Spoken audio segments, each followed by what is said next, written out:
आज तो फिर करना चाहिए ये हसन भाई, इसके मतलब कि ये जो चारे का रीज़न है, ये उन रीज़न में से एक रीज़न है।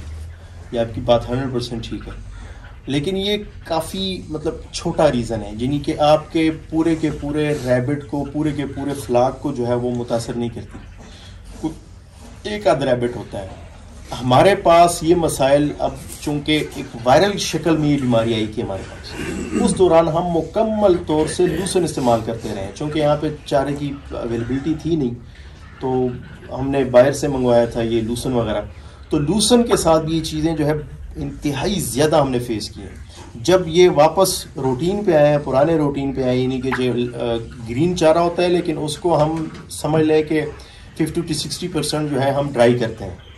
इतना ड्राई कर लेते हैं कि उसमें से मॉइस्ट तकरीबन जो है वो काफ़ी कम हो जाता है। बाज़ केसेस में अप टू 80% तक ड्राई हो जाता है, डिपेंड करता है, चूँकि जब मौसम के एतबार से या फिर जब गाड़ी आती है चारे की, तो स्टार्ट के दिनों में ज़ाहिर है कि पॉसिबल नहीं होता बहुत ज़्यादा उसको ड्राई करना, वरना तो ड्राई अगर मुसलसल अगर हम वो ड्राई खिलाते हैं तो ये आपकी बात 100% दुरुस्त है कि इसमें बिल्कुल भी इस तरह के मसाइल पे डेवलप नहीं होते। जो लश ग्रीन होते हैं, यानी कि अभी कटाई करके अभी लेके आए और अभी खिला दें, तो ये बिल्कुल ये ब्लोटिंग होती है उससे, और स्पेशली वहाँ पे बहुत ज़्यादा होती है अगर तो पहला काटा है चारे का या फिर बहुत ज़्यादा एक जानवर ने खा लिया, वहाँ पे बहुत ज़्यादा ये प्रॉब्लम होती है। मतलब कैलकुलेटेड तरीके से अगर आप देते हैं फिर भी कंट्रोल रहती है। जहाँ पे हम निस्बतन सब्ज़ चारा दे रहे हैं तो वहाँ पे हमें एहतियातन जो कार्बोनेटेड मिक्सचर है ये पानी में मिक्स करते रहना चाहिए? नहीं, इसकी ज़रूरत नहीं है।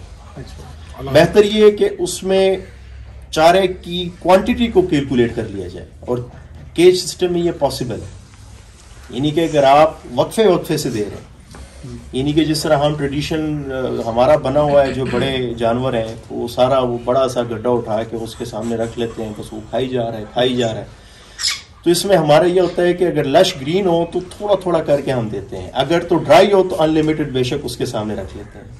हमें पता होता है कि ये ज्यादा इंटेक लेगा तो ब्लोटिंग हो सकती है। बहुत अच्छा सवाल, ये क्वेश्चन बहुत जबरदस्त, इसके ऊपर यहाँ थोड़ी सी जबरदस्त है, माशाल्लाह जबरदस्त। अच्छा, मतलब जब एक दो केस आ जाए तो फिर ये काम करना चाहिए, इससे पहले जी। ये यहाँ पे चूँकि कुछ इस तरह के केसेस हमने ओवरऑल जितना भी पेरेंटल फ्लाक है सब में हमने फेस किया है। कुछ में काफ़ी रिकवरी हुई है, कुछ में ये चूँकि काफ़ी क्रिटिकल एक बीमारी है, यानी कि पेट के अंदर इंटेस्टाइन है और वहाँ पे ब्लॉकेज है, जो कि मेडिसिन उधर तक पहुँच नहीं रही, पता नहीं लग रहा कि एक जगह पे ब्लॉकेज है, दो जगह पे ब्लॉकेज है, एनल के करीब लार्ज इंटेस्टाइन है, स्मॉल इंटेस्टाइन है, तो वहाँ उसको ट्रीट करना बड़ा मुश्किल है। तो ये जो प्रैक्टिकल जो थोड़ी बहुत केयर है, यानी कि उसकी हल्की फुल्की मसाज करना, उसको एक्सरसाइज करवाना, ये काफ़ी हेल्पफुल साबित होती है। मेडिसिन इसमें बहुत कम इफेक्टिव है ओवरऑल।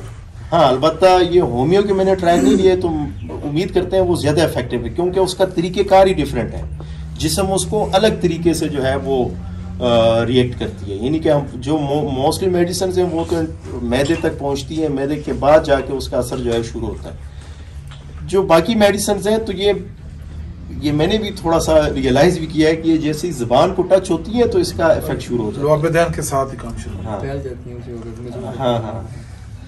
अच्छा सर, मैं भी थोड़ा इसमें जी पूछना चाह रहा था कि जो मुख्तलिफ डिजीज़ हैं तो उनके जो हैं वो नुमाया उनके असरात नज़र आते हैं जी। लाइक डायरिया है तो उसमें आपको रैबिट की बैग सारी जो है जी वो गंदी और गीली नजर आए, स्टूल से पता लगता है, या नीचे देखते हैं तो पता लगता है कि यार इसको है, तो आप अलर्ट हो जाते हैं और आप उसके मुताबिक उसको डायग्नोज हो गया और उसके बाद आप उसको ट्रीट करते हैं। अगर फंगल है तब भी आपको नजर आ जाता है, कानों पे नजर आ जाता है, होंठों पे, नाक पे, पाँव पे नजर आ जाता है। जी। तो ये जो इस तरह की डिजीज़ जो हैं वो तो नज़र आ जाती है, लेकिन जिस डिजीज़ की अभी हम बात कर रहे हैं, गैस की बात कर रहे हैं, इसके जो है ना ज़ाहिरी तौर पे कोई निशानात नज़र नहीं आते हैं। एक मिनट, तो वो आपको ना उसकी बैग गंदी होती है ना कुछ और ऐसा होता है, तो हम इसको किस तरीके से जज करें कि यार ये रैबिट जो है इसको गैस है? ठीक है जी, अब उसमें जो मेरा अपना जो थोड़ा सा है एक्सपीरियंस या जो थोड़ा सा मैंने आप लोगों से सीखा है, सबसे पहले तो ये है कि आपने रैबिट के बैठने का अंदाज जो है ना जी, उससे आपको तो फौरी तौर पर अलर्ट होना चाहिए कि ये जो रैबिट इस अंदाज से बैठा हुआ है ये रैबिट ठीक नहीं है। उसका बैठने का अंदाज जो है ये बता रहा है कि जी मैं फिट नहीं, अब मुझे ज़रूर चेक करो। अब ये आप चेक करोगे कि यार उसमें क्या डिफेक्ट है, फौरी तौर पे आप उठा के उसका दुम देखें कि जी गंदी तो नहीं है, कान शान पाँचों देखेंगे फंगल तो नहीं है, थिंग लाइक दैट, ये तो नहीं है, कुछ भी नहीं है। लेकिन उसका बैठने का अंदाज बता रहा है कि यार वो खुश नहीं है माहौल से या अपने आप से वो खुश नहीं है। फिर जिस तरह कह रहे हैं आदिल शाह साहब कि उसका पेट को दबा के देखें और उसका मसाज करें कि वो उसका अगर गैस कहीं रुकी हुई है या ब्लॉकेज हुआ हुआ है तो वो आस्ता आस्ता रिलीज। इससे भी पहले जब आप उसकी दुम उठा के देख रहे हैं और दुम बिल्कुल उसका पिछला हिस्सा बिल्कुल साफ सुथरा है, तो आपने उसका इनल सुराख ज़रूर देखना है। इनल का सुराख दबा के देखें, अगर तो वो हिल रहा है का पपा रहा है तो इसका मतलब वो वहां तक तो वो ठीक है। लेकिन अगर उसके अंदर ही कोई चीज़ फंस गई है, कोई उसका पैलेट इस तरह का फीसेस इस तरह सख्त हो कि जम गया उसके ऊपर और अब वो रिलीज नहीं कर पा रहा, ये हकीकत है जी। ये पॉइंट हम मिस कर गए थे कि समटाइम फीसेस जो है वो जम जाते हैं, वो एनल के करीब जाके वो स्टक हो जाते हैं।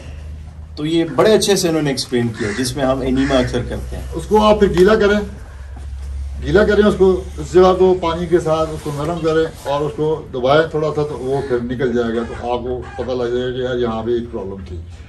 अच्छा, अब ये सारा कुछ भी कर लिया आपको और फिर भी आपको समझ नहीं आ रही कि अब करना क्या है। मेडिसिन की तो एक लंबी लिस्ट कारी साहब ने भी बताई और आदिल शाह साहब ने भी बताई, और सेटअप पे इस वक्त अवेलेबल नहीं है। ठीक है जी, अब क्या करें इसके लिए? तो सबसे पहले उसको उसके केज से निकाल दें और उसको खुला छोड़ दें, उसको भागने दौड़ने दें। जब वो भागे दौड़ेगा, एक्सरसाइज करेगा, तो उसके सारे जो बॉडी पार्ट्स हैं वो उसकी मूवमेंट होगी और अल्लाह के फजल से कहीं ना कहीं जो उसका इशू होगा वो रिलीज़ हो जाएगा। ठीक हो गया जी, नहीं हो रहा, ये नहीं किया, कुछ भी नहीं किया, ओके, अब आप उसको दें। मेडिसिन की तरफ ना जाएं। मैं थोड़ा सा दोनों अपने सीनियर हजरात से थोड़ा सा इख्तिलाफ रखता हूँ। मेडिसिन रैबिट को मेडिसिन ना दें, नेचर करें, दें जब मजबूरी हो गई है दें, अब तो डायरिया हो गया तो देनी देनी है, लेकिन पहले नेचर करें। अब नेचर में क्या करें उसको? ठीक है जी, उसको आप कोई ऐसे चीज़ जिससे आप इंसान खाता है तो उसको थोड़ी देर के बाद उसकी गैस रिलीज होती है, लाइक सौंफ। तो सौंफ का पानी बना के उसको आप पेश करें, उसके सामने रखें, वो पिएगा 1-2 घंटे उसमें पीने और इंशाअल्लाह वो अगर गैस का इशू है तो वो रिलीज हो जाएगा। इसी तरीके से फल या कोई सब्ज़ी या कोई पत्ता है इस किस्म का आप उसको दें जिसको खाने से आपकी गैस रिलीज होती है। नहीं, हाजमुला तो चूँकि जी एक कंपाउंड है, बहुत सारी चीज़ों का मिक्स किया हुआ, तो कंपाउंड तो नहीं देना चाहिए उसको, कि बिकॉज हमें उसके इंग्रेडिएंट्स का 100% पता नहीं है। लेकिन बिल्कुल नेचर पे रहे, हाजमुला नेचर नहीं है जी, ये सॉफ्ट नेचर है। ठीक हो गया जी।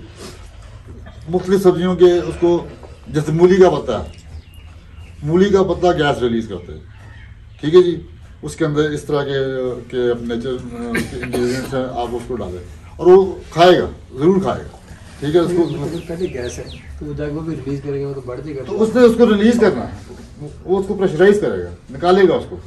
ठीक है जी, मतलब गैस को बढ़ाएगा तो प्रेशर बन जाएगा। बात हो रही थी कि ब्लॉकेज हुई हुई है, कहीं पे ब्लॉकेज हुई हुई है। ब्लॉकेज गैस की यहाँ पे गैस की भी हो सकती है, और जैसे मैंने अभी कहा कि जी उसके फीसेस की वजह से भी हो सकती है। तो बहरहाल मैं तो मेरा कहने का मकसद ये है कि हमने उसके ऊपर, अभी हमारे पास हमें 100% पता नहीं है कि इसके अंदर है क्या, सो हमने मुख्तलिफ चीज़ें उसके ऊपर ट्राई करनी है। वो कह रहे हैं कि कुछ खा भी नहीं रहा और बैठा हुआ नज़र आया, तो आप उसको दावत देंगे, अच्छा यार तूने ये जो फीड हमने डाली थी ये तूने नहीं खाई, यार ये जो मैंने ग्रेन्स आपने जो वड्डा बना के दिया तूने ये भी नहीं खाया, चल यार खाना तो उसको चाहिए ताकि उसमें एनर्जी तो आए ना। गोभी का पत्ता दें उसको, मूली का पत्ता दें उसको, शलजम का पत्ता दें उसको, खीरा दें उसको, ठीक है। इस तरह की मुख्तलिफ चीज़ें जो भी आपके पास अवेलेबल हो सकती है उसको ट्राई कराएंगे यार, कुछ खाए पिएगा ही तो उसके अंदर से एनर्जी उसको जो है वो। फिर फ्रूट्स में चले जाएँ, अमरूद का टुकड़ा उसको दें, अमरूद का टुकड़ा बहुत अच्छा है, वो उसको जल्दी हाजमा करेगा उसके लिए। सेब का टुकड़ा दें, अगर कोई और इशू होगा तो वो थोड़ा उसको जो कमी हो रही है तो उसके अंदर एनर्जी वो उसको थोड़ा सा खाएगा। केला दें, कोई केले में पोटाशियम बहुत ज़्यादा है तो वो उसको फौरी तौर पे जो उसकी वीकनेस हो रही है जिससे वो बैठता जा रहा है तो केले से उसको इंस्टेंट एनर्जी मिलेगी। तो मेरा ये पॉइंट था कि ये चीज़ें चूँकि नज़र नहीं आती है, ये डिजीज़ नज़र नहीं आती, तो इसके ऊपर हमें बहुत सारा कुछ जो है ना जी खुद एफर्ट करने पड़ते हैं ढूंढने के लिए। बाकी जो एक्चुअल ट्रीटमेंट से वो तो आदिल शाह साहब ने बताया और कारी साहब ने बताया।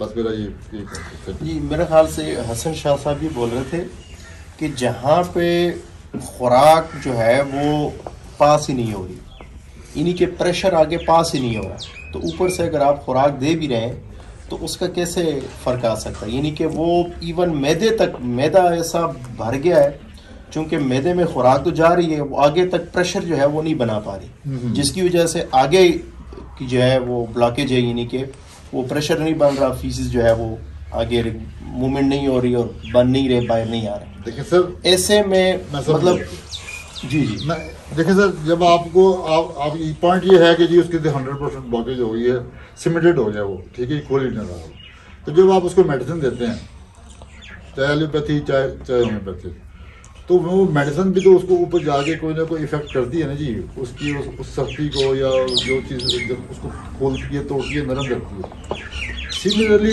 नेचर ने भी तो बहुत सारी चीज़ें ऐसी बताई हैं ना जी कि जब वो उसके अंदर जाएंगी तो वो उसको जाके उसके ऊपर केमिकल रिएक्शन करेंगे ना जी जाके, जैसे मेडिसिन केमिकल ऐसे समझ आई है। हाँ जी, कि आप कह रहे हैं कि जो लिक्विड में टोटके को दें, बजाय कि आप हार्ड सूरत में सौंफ का पानी या मूली के पत्तों का पानी, ठीक है जी, ये लिक्विड की सूरत में इसमें एक रेमेडी हम यूज करते हैं, काफी दफा यहाँ पे यूज की है कि सौंफ, अजवाइन और अदरक, इसको बॉईल करते हैं, ठीक ठाक टाइम तक जो है बॉईल करते हैं, फिर इसका अर्क लेके उसको फिर इनके जो ड्रिंकिंग वाटर है उसमें जो है वो मिक्स करके इसको पिलाते हैं, वो भी काफ़ी इफेक्टिव है।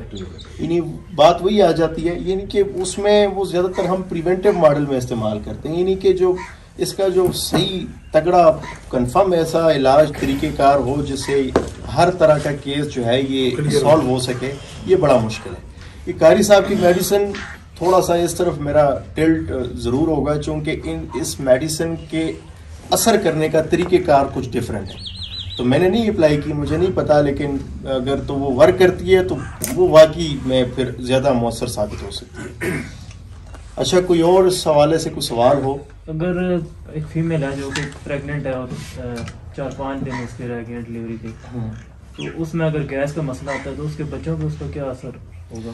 डेफिनेटली असर होगा, उस पर तो ज़्यादा असर होगा, क्योंकि पहले ही छोटा सा पेट होता है, जितनी उसकी कैपेसिटी होती है वो मैक्सिमम कैपेसिटी तक वो बच्चे दे रही है, ऊपर से अगर इंटेस्टाइन्स भी जो है वो स्वेल हो जाते हैं तो वो अंदर बच्चों को भी मुतासर कर सकती है और मादा को भी, मादा की तकलीफ की कंडीशन में और भी इजाफा करेगी, यानी कि और भी ज़्यादा तकलीफ दे कंडीशन बनेगी। और चूँकि जिस तरह हमने कल डिस्कस किया था कि ये स्टेज ही ऐसा होता है कि स्टेज पे उमूमी तौर से मादाओं की इम्यूनिटी थोड़ी लो लेवल पे होती है, तो अगर कोई बीमारी पहले से इनमें है तो वो ज़्यादा जो है इफेक्टिवली इसको मुतासर कर सकती है।